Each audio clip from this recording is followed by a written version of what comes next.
Alliance. My name is Joe Crawford, the Executive Director for EDA, and we're down here at the session room at Steam Engine Pizza Pub on Main Street in the big city of Irvine, and we'd like to welcome tourists enjoy.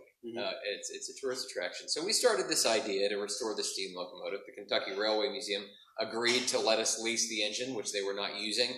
It requires a lot of work, and in order to do the work, we had to find a place to do the work, right? And to actually, call a home. So after doing some research around, we all were aware of the fact that a lot of the infrastructure in Eastern Kentucky built around the railroads was not really being utilized very much because of the downturn in the coal industry, and the railroads in this area were built to haul coal. So there's just not really that much use for the railroad. So we approached CSX, who owns the rails down here. We approached them and asked them if they would basically part with this big tract of land down here. The reason that we came to Irvine and Ravenna was that there's a giant yard down there that was basically vacant and had some pretty new infrastructure in it that was decommissioned back in the early 2000s, which would be perfect for us to put our steam engine in, to restore it, and to start this idea that we had. And CSX understood our vision. Our vision was basically to reinvigorate the economy through utilizing something that wasn't being utilized. And long story short, about a year and a half ago, we finally got to where we picked up some momentum with the real estate department at CSX and the logistics and planning people, who decided that it was okay to part ways with this piece of property. And they liked our vision. CSX is a for-profit company. They're in the business of making sure that their shareholders are taken care of, and this would have an almost negligible effect on that, and it would also give them some positive PR. And they saw what we saw in it, and that was just there could be some good made of this vacant piece of land if something was done with it that was creative and involved the community. And a year ago, in May, we had the unveiling of this plan, which was to buy this piece of property from CSX and turn it into a rail-centered activity campus to host a variety of things. And the things that you described as the project as being a bunch of different projects is what we're doing right now. As you may have seen, yesterday we announced that we were moving the steam locomotive that started this whole project out with. We're going to be moving that with the gracious help of CSX and RJ Corman to get it down here and to start working on it. And that's really, honestly, it feels like that's the keystone of this project, is to see that engine show up here in Estill County and to get it in the shop down there and to start working on it is going to be something that really kind of brings a tangibility to this thing, so people can actually see it, touch it, and to realize that this is really happening. And the community here, railroad community through and through. Definitely. Everybody here. I mean, we're sitting in steam engine pizza. Right. We're preaching to the choir here. Railroads are important, and they also, to people here in Estill County in Eastern Kentucky, are seen as a hallmark of prosperity. Right.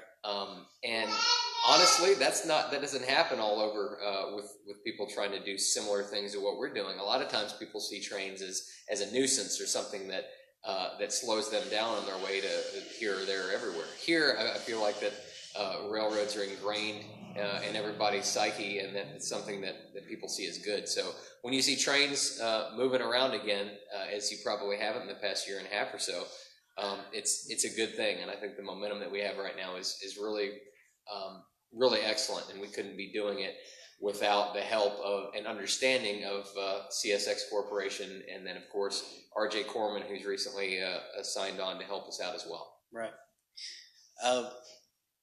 Okay, you said you're a lifelong rail fan. Yeah. It's funny to me because this is one of those times when somebody in a basement said, "Hey, wouldn't it be cool if," that things have actually come to fruition and move forward. Normally those are things that you say, hey, ha, ha, ha, and then you forget about it. How did you know I was in my basement when I came up with this? I've heard this story before. Okay. I was. Yes. What is it about steam locomotives specifically that really just kind of takes everything over the top? It's hard to explain, and one of the reasons I guess why we're doing this is because you can't explain it until you actually experience it. Mm-hmm. Steam locomotives operating are an experiential type of thing. You just can't, even if you see it on a movie screen. They brought it through on an excursion, which wound up being a type of thing that they did on a regular basis for my early part of my life. And it was hot. You could feel the heat coming off of it. Mm-hmm. There's little spits of steam, and there's water hitting you here and there, and then there's a noise over here, and then once they blow the whistle. I mean, it's something that you feel like through your body. Right. It's like going to a concert and hearing feeling the bass coming through the floor. You can almost just it's more of an experience than it is a sight. Obviously the sights are interesting, but the actual just being around it and the everything that goes with it, it's just interesting. The mechanics, there's very few things that you see on a daily basis where you actually all the mechanical parts of it are out to see working. Right. You see a car going down the road, you hear it, but you don't see the pistons moving. You don't see the combustion happening. Most of that stuff is out there for everybody to see. So it's just really interesting. There's a lot of things going on when a steam locomotive is moving. And then, of course, because of all that stuff, it came with it when steam locomotives were running back before the 1950s. It was something that people really enjoyed, and obviously Ravenna was here because they sorted coal, but they also had a steam locomotive servicing facility here. Mm-hmm. It was a very labor-intensive type of job to just keep these things moving because they literally are tearing themselves apart as soon as you put them together. Right. They're very violent creatures, but they're also very tame when you know how to work with them. I am not mechanically inclined. I'm just interested in things of that nature. So in order to make this type of thing work, you said I'm in my basement, come up with an idea. You have to get the right team of people involved that know how to do something with a steam locomotive. And we have got a very nice, diverse group of people who can do a variety of things. And it's not just about the trains, it's about letting people know that this is us telling the story of the trains and the people that worked on the trains and the people that came from this community and built this community. So it's this story arc of people and trains and marketing and all the rest going into something that has grown from an idea that I came up with in my basement and with two other people. Said, hey, what do you think about this? Why not? The one thing I don't like about any hobby, be it trains, Civil War reenactments, whatever, is that everybody is always second-guessing the other person, saying, well, I would do it better. I can do it better than that. And I don't like people that armchair quarterback. I mean, obviously everybody does it from time to time, but I didn't want to be the person that said, well, these groups aren't doing this right.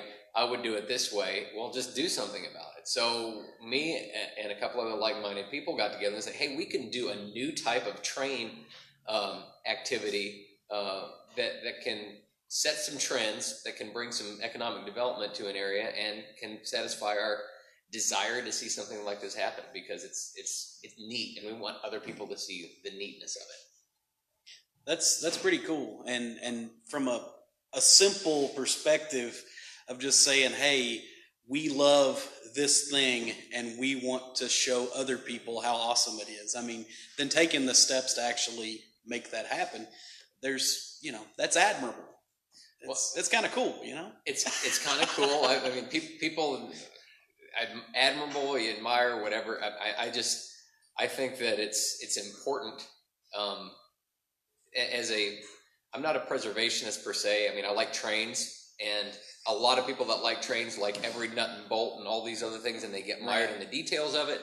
Most people, if you guys showed up and you saw this, engine down here and it was missing this or that, or it looked different than it did in 1946, you don't care. You just see it as a cool thing. And as somebody that's intimately knowledgeable about something, and a lot of the people in our group they're very knowledgeable about the history and everything, when things were changed and over time. We can't get mired in those things. We have to get over the fact that it's not just these the minutia that we can get involved in. It's the big picture. It's the big picture of the fact that the railroads built a region. They have a story to tell because the people that worked on them, and they're just cool to see. Yeah, and trains are cool. And so come down and see the trains, be inspired. You'll like it, and then, oh, by the way, there's other things to do on the campus, and that's what this project is different about that a lot of other quote-unquote museums are. We're not just going to shove a bunch of old rail cars in a yard and say, hey, look at these things. They used to be neat. We're very selective about the things we're going to wind up having here. We're going to work on them, and we're going to use it as a not only as a tourism type of thing, but we're also going to use it as something to be able to help teach vocational type of things with with Estill County School, Lee County having a VOTEC center where people can come work on these locomotives. The things that we're doing are still very applicable in today's world. Sure. They don't have, not because it's 75, 80, 100 years old, we can use modern technology and modern ways of machining and pipe fitting and welding to make these things work again. So there's a diverse aspect to this that we feel is different than a lot of other places. Right. Well, let's talk a little bit more about what the plans are for the campus.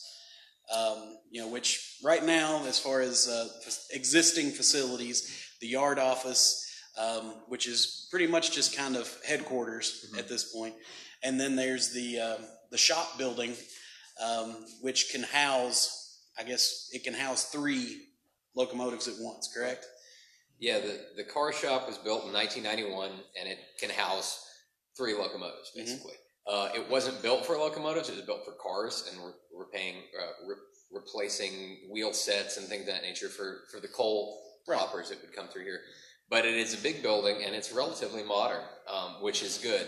A lot of times, rail preservation groups will get old, dilapidated things that you can't do anything with, or you have to put $1 million in to abate it so you can actually use it again.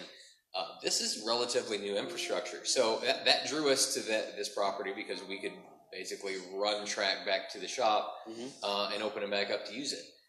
The yard office was built over 100 years ago.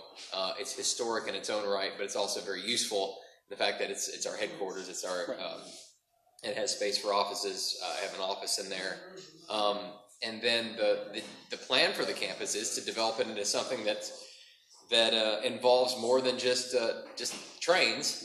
It will involve some sort of a community venue to where something like this, only bigger, where people can have receptions, weddings, birthday parties, whatever, a restaurant, and then some walking trails. It's a 48-acre campus. That there's a lot of room there, and then, of course, you take that and then you integrate that with a concert venue, and you have a pretty interesting type of scenario that's built around a rail yard that has rail aspects in it, but it's not just a one-trick pony. It's not just all you're going to come and do is see trains here.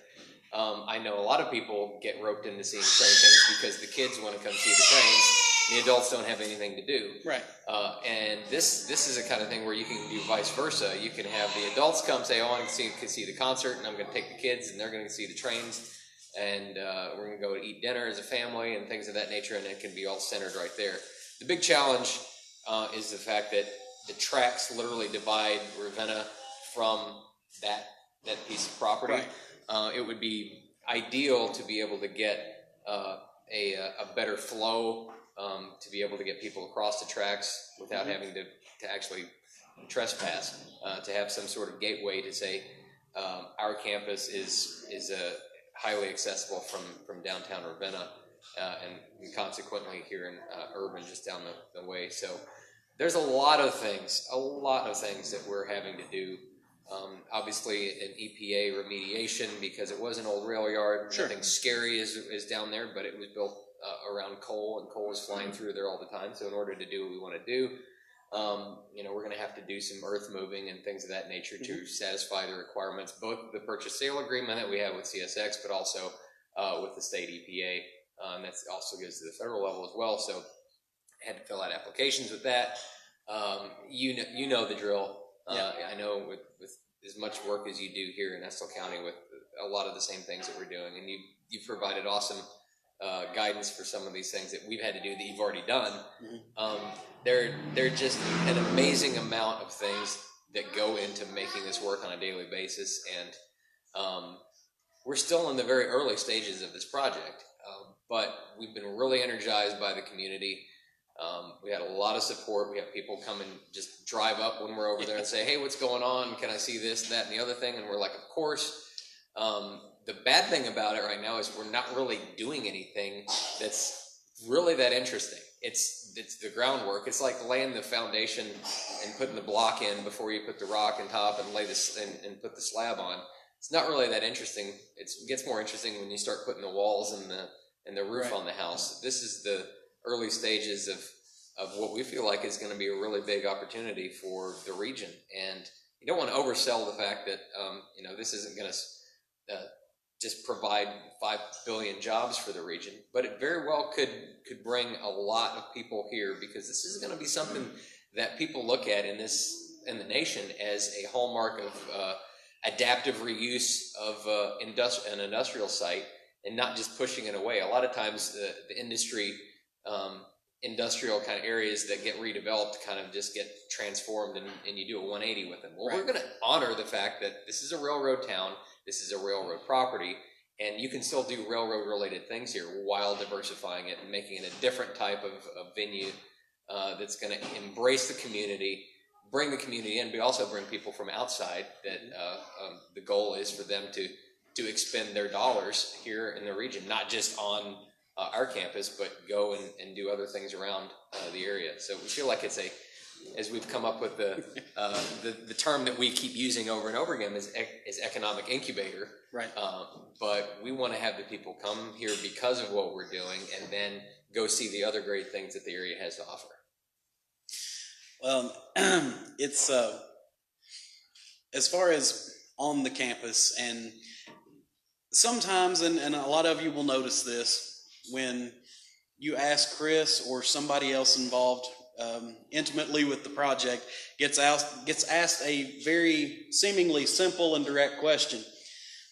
And there's not always a really easy and simple way to answer. For example, so when's all this open? Well, it depends on what you're talking about and all that kind of thing. But some of these questions, and I'll give you the opportunity to stumble through if you'd like. I mean, folks are just hearing about it. They think, hey, this is awesome. It's incredible. They get excited. So when are the trains going to start running? Thank you, Joe. I get asked at least 3 times a day. Well, the first indication of the trains running is they have something that can run. July 26th through 28th, 2019. Yes, the locomotive that we're restoring doesn't run yet. Right. So we have to make it run. When it shows up, that's going to be it's going to be interesting just from a physical standpoint. It's a big hulking piece of metal that's going to be rolling through town that nobody has seen anything like that in this on these tracks since 1957. So that's going to be a neat thing. And when it shows up, we're going to start working on it. And that'll be the actual real, I guess, quote unquote, kickoff. It's not going to be like you're going to come on the campus on July 29th and be like, well, everything's done. It's open. This is a long-term project. But at the same time, it's going to be something you can see work being done on. Now, of course, that's not to say we haven't done work on the property already. We closed on it in October. Work's been going on there weekly since we closed on it, and we've had several volunteers. Some people have just showed up to do the work. The trees, you can't really see. That whole place was overgrown with trees. Yes. And because of the cars that are being stored down there, if you drive down River Road, you can't see across what's being done because the train cars are in the way. But there has been a staggering amount of work done to clear that area out so it can be used. And a gentleman from the area that doesn't really want any fanfare about what he's done, right. He and a couple other people came and spent over a week removing trees from down there. So the transformation just from the time that we acquired the property until now is quite remarkable. There's been a lot done there. It's not exciting for a general passerby to say, well, there's no trees there anymore. I mean, that's not really that neat. And we're not talking about old growth forest here. We're talking about all that scrub covered in vines and that kind of stuff. Yeah, 19 years worth of things growing up out of rocks, which is pretty interesting to see what will grow anywhere. I mean, wow, that's pretty neat because I don't see any soil at all, and they're having a good old time. Those trees were, but we got them out of there, which is imperative for us to be able to do the track work that we need to do, because when CSX decommissioned this rail yard, they took the track out. Sure. And they didn't need to keep it in there. We wish they would have kept it there, but they took it out. They used it somewhere else, and we had to find the track to come back in. CSX gave us track. We haven't started to install it yet, but we had to wait until the trees got removed. So now that we kind of have a blank slate to work with rather than a cluttered up slate, we can start doing the things that need to be done. Laying the track back to the shop, getting the locomotive here, start working on it. And the thing I alluded to earlier is the fact that we're moving this locomotive across the state with the gracious help of CSX and RJ Corman. So CSX is going to take this engine, they're going to take it to RJ Corman in Louisville, and Louisville, they're going to take it at RJ Corman, they're going to take it through Frankfort and Midway and Lexington, because that's the track that they have control of.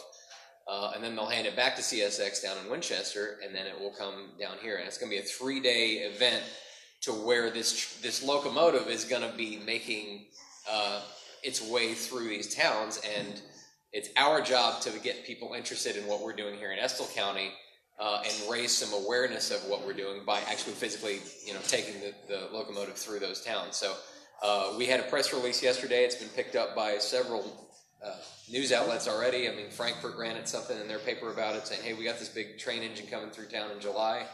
So the actual physical movement of this train engine is going to be a really big way of marketing and making people aware of what's happening here in Estill County. And like I said, I mean, you and EDA have been great with just helping point us in the right direction, because none of us in our group are actually from Estill County, with the exception of you've helped us in a variety of ways, but the community around here and everybody that we've interacted with, I think you guys get the fact that what we're doing is for you rather than we're going to do it and hope you like it. There's obviously some things that we know we have to do, but there's also going to be a whole lot of community input with this, and getting people in central and northern and heck, even western Kentucky aware of this as being something that they're probably going to want to come see in a little while is important. And that's why us moving the engine with CSX and RJ Corman and allowing to publicize that is going to be really big for this project. It's going to get people aware of the fact that, hey, there's some good stuff going on here, and it's not really all that far away. Right. Well, and I mean, there might even be people in western Kentucky that'll stop calling us Estill. You never know. We're heading up to Irvine. I guarantee you more people, especially in the railroad community, know about Ravenna, Kentucky than did a year ago. Yep. Anytime you talk to railroad folks, it's all about Ravenna. Isn't that right, Dave? Well, and if you're just joining us, we're having a conversation with Mr. Chris Campbell, the president of Kentucky Steam Heritage Corporation, and we're just been going through kind of some of the history, where everything started and kind of where we are now. One thing I want to make sure to ask you about is 587. There was a lot in the news several months ago about the pieces of a locomotive making their way into town. So what is the status of 587? For the uninitiated, 587 is a 100-year-old locomotive. It was built 100 years ago last September. And it operated for several years in the 80s and 90s, and actually into 2000, the early 2000s, up for the Indiana Transportation Museum, which was based in Noblesville, just northeast of downtown Indianapolis. And the story about that engine and the Indiana Transportation Museum is one of it really relates to what we're doing, because Indiana Transportation Museum had a very long history of having a nice museum in the Indianapolis area, but they didn't own their own property, and they leased this property from the city on a long-term basis. Well, the city and them began to have, they got at odds, and the city was like, well, we're going to end your lease. So this railroad museum with all these historic pieces had to find a new home, and there's no reason to go into all the details of it, and there's a lot of he said, she said stuff going on with this story, but long story short, their biggest, most famous piece of railroad equipment, this Locomotive 587, was going to have to just basically stay here and get evicted while this railroad museum got kicked out. They had to find another place. So the railroad museum made a decision where they said, we're going to keep some pieces that we can actually move, and we're going to relocate, which they're in the process of doing and did. But they didn't really have a place to take this big steam locomotive. So one of our core members, Andy Wortman, who's our director of restoration, he had a history of working with this engine back in the 80s and 90s, and came to our board and said, hey, do you want to see if we can help save this engine from an uncertain future? We don't know what's going to happen to it. If they have to leave it behind, it may get cut up. It may, who knows?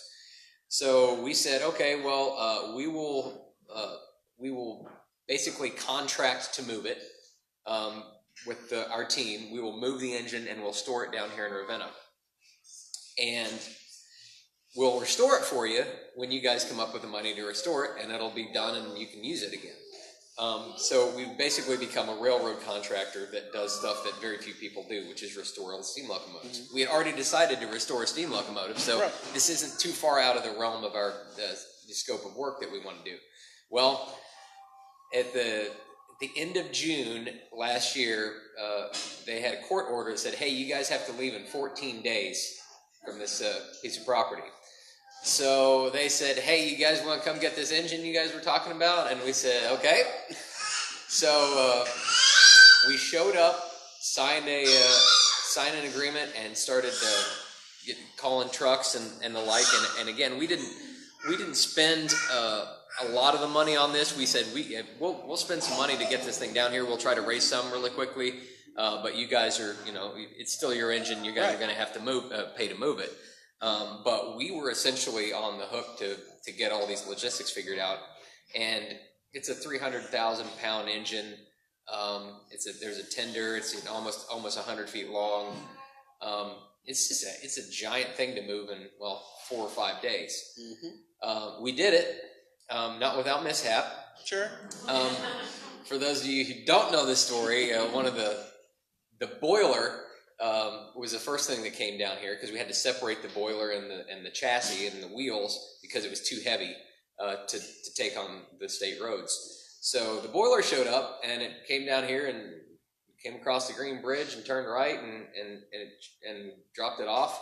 Well, the chassis, it was a little bit heavier, got incorrectly routed down a road very close by here, very close to not being just right on the path, but for whatever reason, it was rerouted down I don't even remember what road it was. I don't know how I forgot. It's a really narrow, curvy road.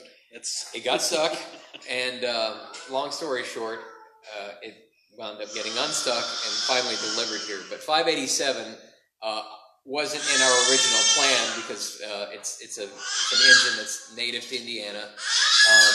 it's got a lot of history. A lot of people know a lot about it, and we wanted to help make sure that it had some sort of safe haven. But it wasn't like when we started this project out, we're saying we're going to go after 587. It was kind of like, hey, we showed up, we tried to help out, we did, now we have it, and it's up for restoration when the Indiana Transportation Museum folks decide that they want to expend the money to have it restored. So as of now, it's under storage. We don't plan to restore it for ourselves.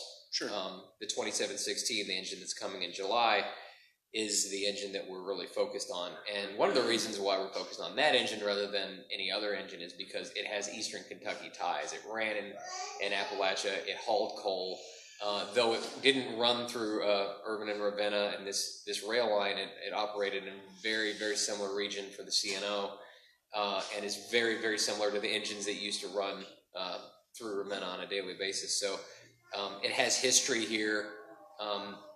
It has history in Appalachia, and it's just a big hulking, massive locomotive that people are going to see it, and they're going to, when it's living and breathing and running again, people are just going to be shocked at the fact that there was 40 of those that came through here a day back in 1948. Right. You know, so the 587 is an interesting thing because it's a locomotive that's taken apart. Yeah.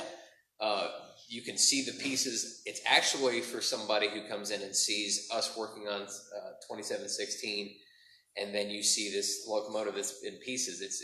It's actually going to be a really interesting thing for people that are interested in the mechanical side of it, because when do you get to see a locomotive taken apart? Right. Especially one that's 100 years old. So just seeing all the individual pieces and how they go together can actually go into the educational part of what we're doing.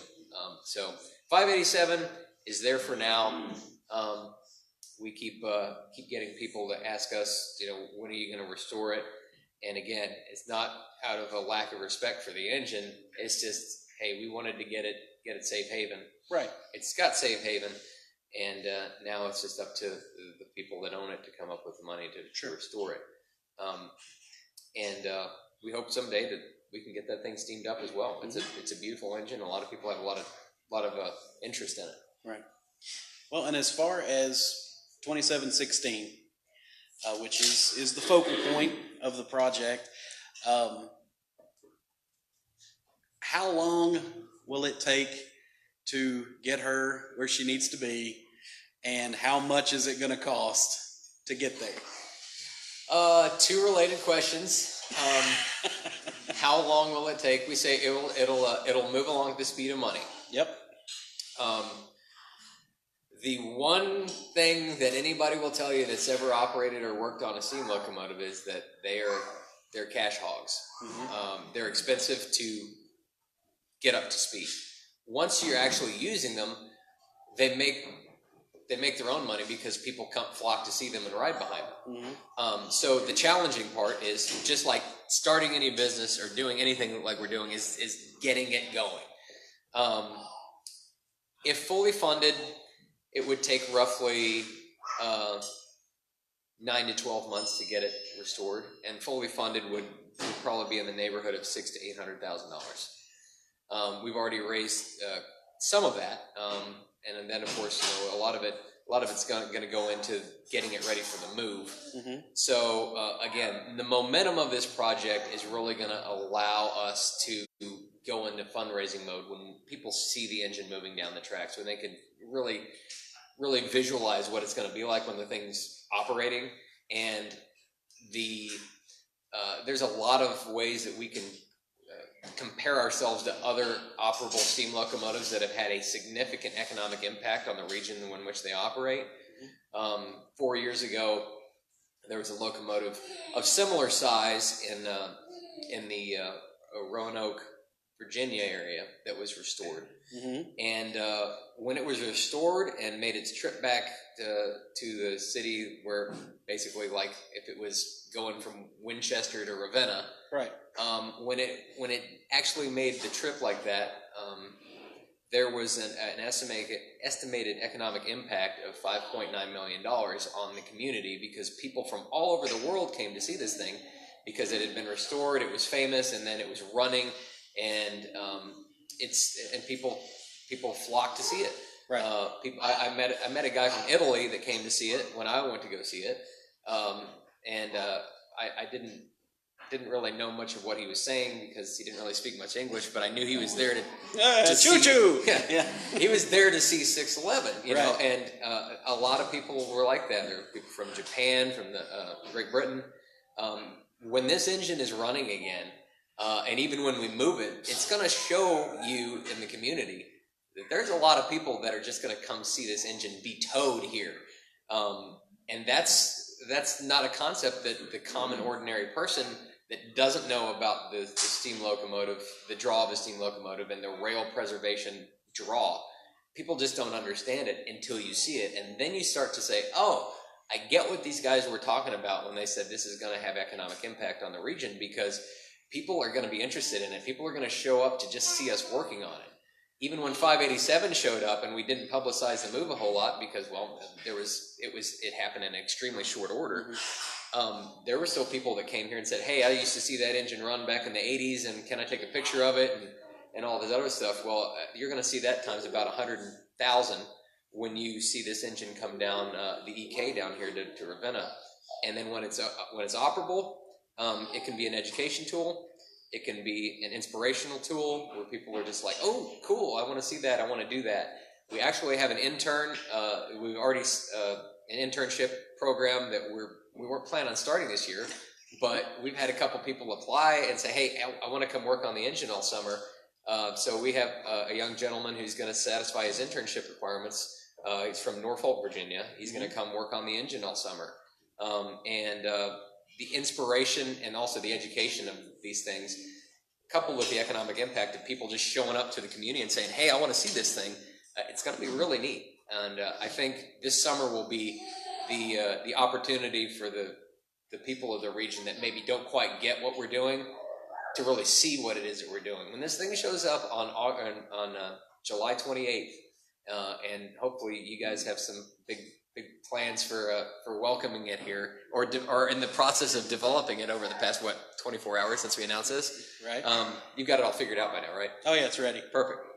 But on the 28th, when this thing shows up, you guys will really get an opportunity to see what it is that we're talking about. Because right now, it's just talk, it's concepts, but this is the real deal, and it's gonna make some waves in the area. It's well, it's definitely. I mean, it's exciting. There's so much more, and that's another thing I was talking about. The guys being a little shifty when you ask them direct questions, but a lot of that is because nobody knows exactly what some of these things are going to be, and so it's really hard to be like, okay, so when is this going to be this? And well, I don't know. We think that might be what it's going to turn into, but at this point, we're not sure yet. This is really a living, breathing project that, you think you know what it's going to look like when it grows up, but you're not sure. Yeah, I mean, the plans that we had to start somewhere and to show people what it is that we thought we wanted. And Sherman Carter Barnhart Architects in Lexington volunteered their site plan and architectural team quite a significant amount of work that was put into that for a nonprofit to design this space to make it to where everything worked together. So that was really the beginning of us figuring out, putting down on paper what it is that we wanted out of this campus. But like you said, I mean, it's an ever morphing thing, and we're not married to one single idea. It's gonna shift and change because that's just the nature of a project like this. Right. But we do know that there are certain things that we want out of it. One is obviously the railroad aspect of it. Sure. Two, the music aspect of it. The music, I didn't know this, just getting acquainted with Estill County, but this is a musical hotbed. The music here is amazing. The musicians here just ooze out of the streets. I mean, you never know who's around that can just absolutely pick a mandolin like nobody's business. I was a musician. I still am. I don't perform anymore. When am I going to get invited to play down here is what I'm wondering. But I guess you got to build your own place. I guess so. Well, so we'll build a place that I can play at down the street. Okay. But utilizing the good things about the region and our campus, as well as the train part of it. I mean, food, regional food, arts, crafts, and then of course the music. We all want to have that harnessed and rein that in for our project. So you never know what's going to happen next, but there's a few key ideas that we're going to stick with, right. And then everything's going to kind of come around that. But our ability to do all this stuff is really just kind of hinged on the understanding that we've developed with CSX of saying we would like to use the things that you're not using and to make the community better. And though they're not in it to give away stuff and to try to allow every single community around just to blossom because of them. I think you said it really well when we did an interview for a video we just did, but they have enabled this to happen because let's be honest, Class 1 railroads, big railroads, like I said earlier, they have a duty to their shareholders, and right. They're not here to make everybody happy about them. But they also saw the opportunity to allow us to do what we wanted to do and to also be able to, quote unquote, give back to the community by selling a piece of property. Right. That doesn't sound charitable to the layperson, but a railroad selling and dividing up a piece of property, going through all that and selling it to a nonprofit is not something that's happened very much in the course of human history. Human history, exactly. So we are just absolutely flattered about the relationship that we've developed with them. And of course, there was no other option. They're the only people that own the rail infrastructure right. around here. So we had to had to develop a magnanimous relationship with them. And to show them the things that we could do for them, not only what could they do for us. Mm-hmm. And a lot of that's just positive PR and community investment, and they've done a really good job with that. And we've been flattered at their taking to this project. It's been right. really, really important. So where we are right now is the fact that we couldn't have happened without their understanding and support. Right. Well, and looking at sort of what comes next. Not knowing exactly how several things are gonna play out, but even just talking about, which I don't even think we've said it, the Kentucky Rail Heritage Center mm-hmm. campus. There is rail on the campus. There is going to be more connecting the shop building, and so you'll have more possibilities there. Do you have any idea what some of those things are going to be once there is stuff running? I know it's a lot of ifs and that kind of thing, but stuff and things. Yeah, what kind of stuff and things you got? You're grilling me with the details.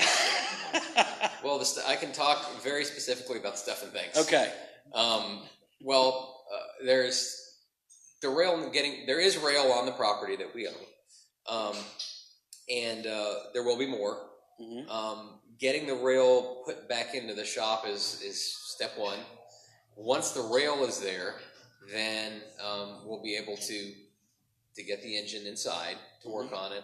There's a couple other pieces. Obviously, the CSX restored caboose that we were awarded back earlier in the year. That thing is immaculate.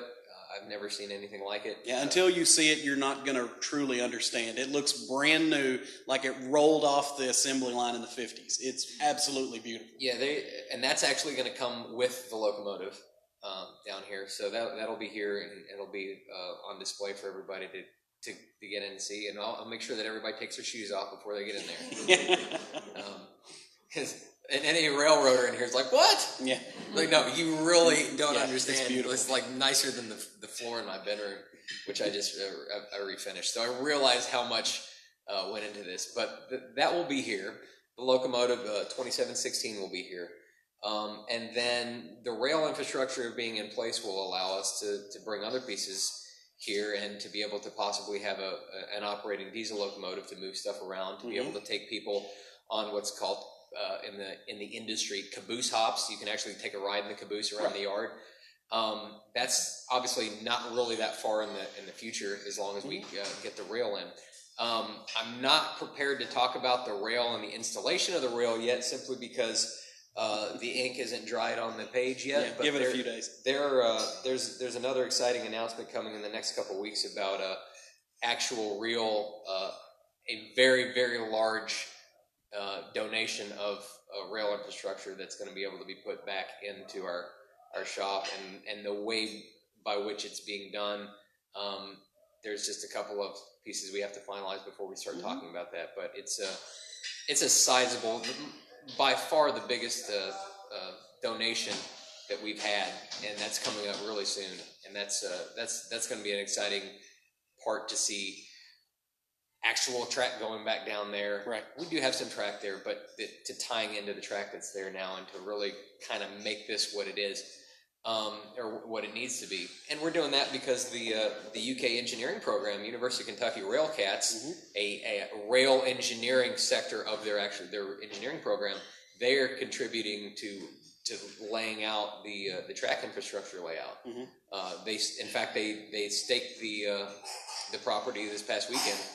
So now it's ready to have the track laid back, and they've done that with Professor Jerry Rose, who's a native of the area and knows everything about everything rail-wise and urban and urban and this whole area. But he and the Railcats, the college students there at the UK, have been just awesome and enthusiastic about the project, and we're getting a lot done. And we're getting a lot done because people who specialize in things that we need to have specialized in are coming and doing that, like getting the track surveyed and to have the Railcats here on campus and things of that nature. It's just been really cool. But the short-term vision is to have part of our Kentucky Rail Heritage Center, mostly the rail of it, the rail part of it, open at least for limited hours in the late part of the summer, early in the fall, so people can see what's going on, can see the work that's being done on the locomotive.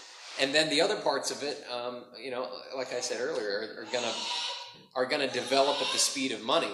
And we've applied for a significant number of grants. We've been denied for some. We're in the queue for some. That's just the nature of grant money, and because everybody wants free money. Well, sure. And they want to be able to use it for something. We feel like that what we're using it for, and will use it for, is extremely important to the overall vision of our project, but also to the improvement of the community. We really feel strongly about it, and we feel that we have a very strong leg to stand on with what we're presenting for some of these grant monies. And if we are afforded those, it will really speed up the project. Obviously, looking for people who are philanthropic in the nature of investing back in the community, companies, individuals, etc.